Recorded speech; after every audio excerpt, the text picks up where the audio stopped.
Bonjour à tous, bienvenue sur ma chaîne YouTube. Aujourd'hui, nous allons donc parler des 5 étapes à respecter pour devenir riche.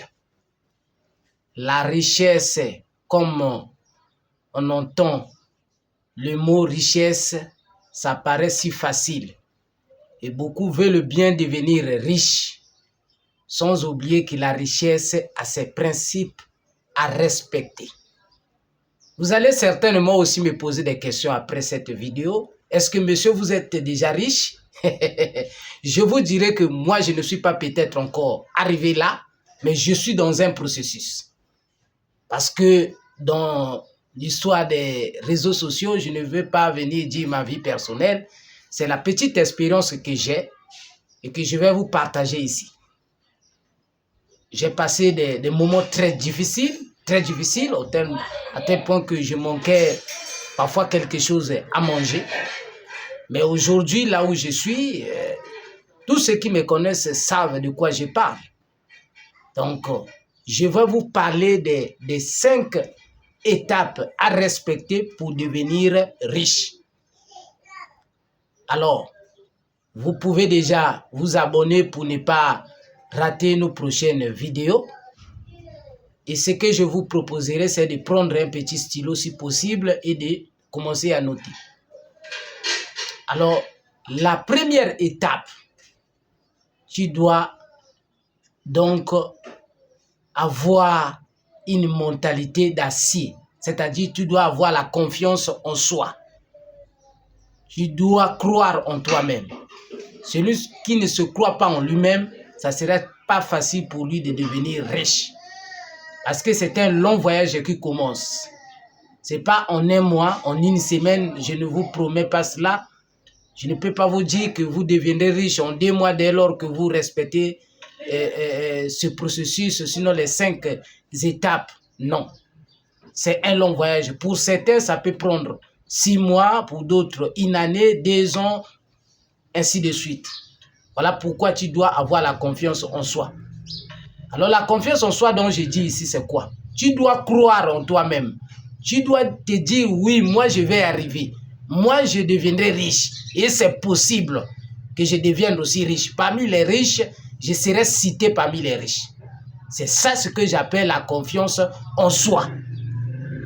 Alors si tu te minimises, tu te décourages, tu dis, est-ce que moi je peux arriver? Pour toi, la richesse, pour d'autres personnes, la richesse n'est pas pour toi, mais pour toi. Alors, ça ne sera pas facile pour toi. Parce que dans le processus de la richesse, je vous signale déjà que vous aurez beaucoup d'obstacles. Le monde que vous voyez, c'est un monde pas facile. Vous allez donc certainement croiser beaucoup de choses. Mais si vous avez la confiance en vous, alors vous allez donc surmonter ces obstacles. Voilà pourquoi vous devez avoir coûte que coûte la confiance en vous-même. Et la deuxième étape ici, c'est de chercher à investir. Alors, dans ce point, beaucoup tombent dans un piège. Pourquoi je parle de piège? Parce que beaucoup veulent bien devenir riches, mais sans pour autant chercher à investir. Aussitôt qu'ils veulent devenir sinon. Ils disent, bon, moi je vais investir plus tard, il faudrait que j'atteigne tel ou tel montant. Non, mon frère, ma soeur.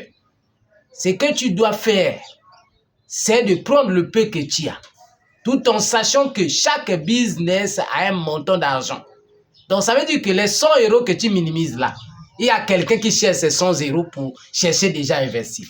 Les 50 € que vous avez là, il y a quelqu'un qui cherche ça nuit et jour, qui rentre même dans les jeûnes et prières pour que Dieu lui donne ça et pour qu'il aille investir. Et d'ailleurs, les gens qui sont devenus riches aujourd'hui demandent, est-ce qu'ils ont commencé? Ils ont commencé avec combien? Moi aujourd'hui qui vous parle, peut-être que, comme je venais de dire récemment, que ceux qui sont tout autour de moi ou ceux qui vont voir cette vidéo, ceux qui me reconnaîtraient, ils diront oui, exactement.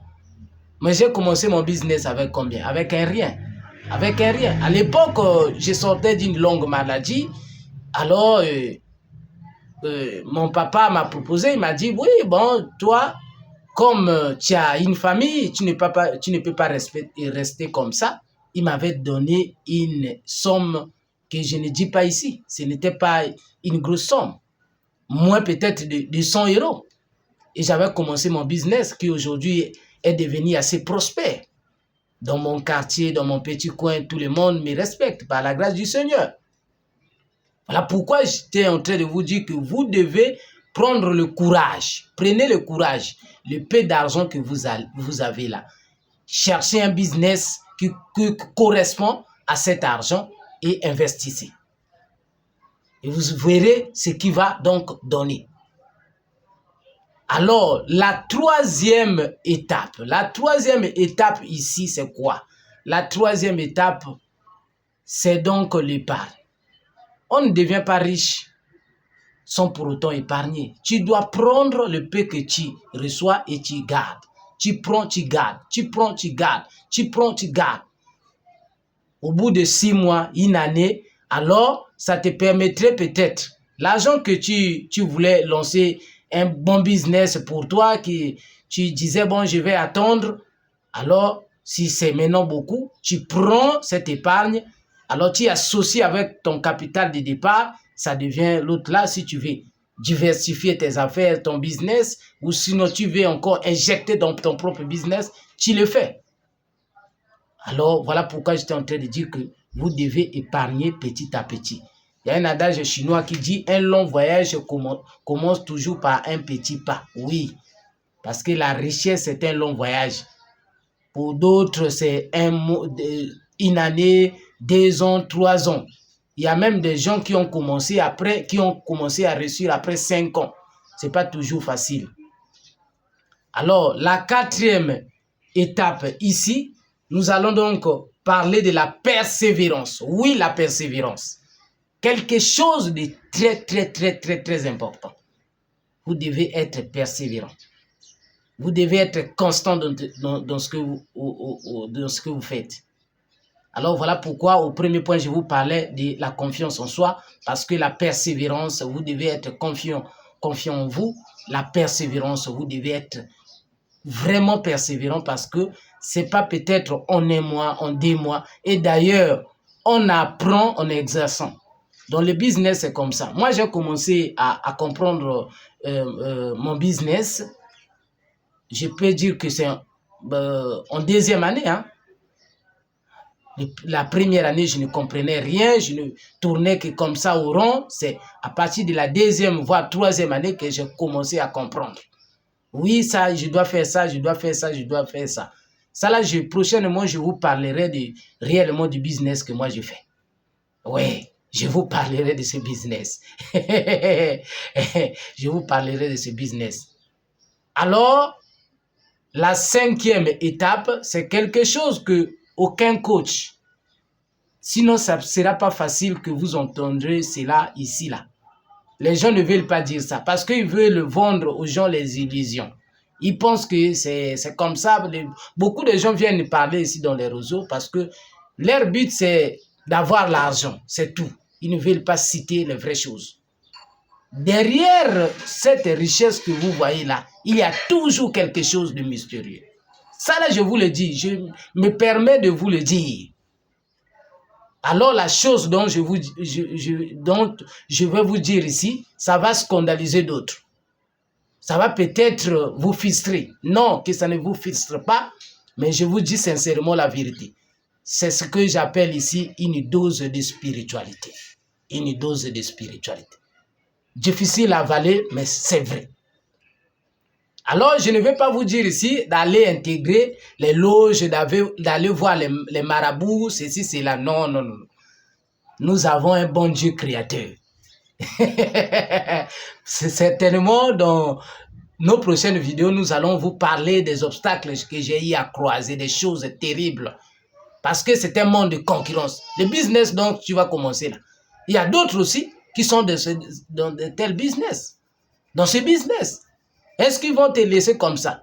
Mais les gens vont dire non, il suffit juste de respecter les processus, de respecter, de faire un peu de marketing, tu vas convaincre, les gens vont venir. Mon cher, ma soeur, derrière toute richesse, il y a beaucoup de choses qui se cachent. Il y a tout un forain là, derrière. Donc, je vais vous dire une dose de spiritualité. Mais je vous ne conseille, je vous conseille pas d'aller consulter des devins, d'aller intégrer n'importe quoi. Non, non, non, non. Mais vous devez savoir des choses. Il y a un Dieu créateur. Confiez-vous à un Dieu créateur. Pour moi qui est chrétien, je crois en Jésus-Christ. Je dois me confier en Jésus-Christ et je dois être accro à lui parce que la richesse est d'abord premièrement spirituelle. Merci.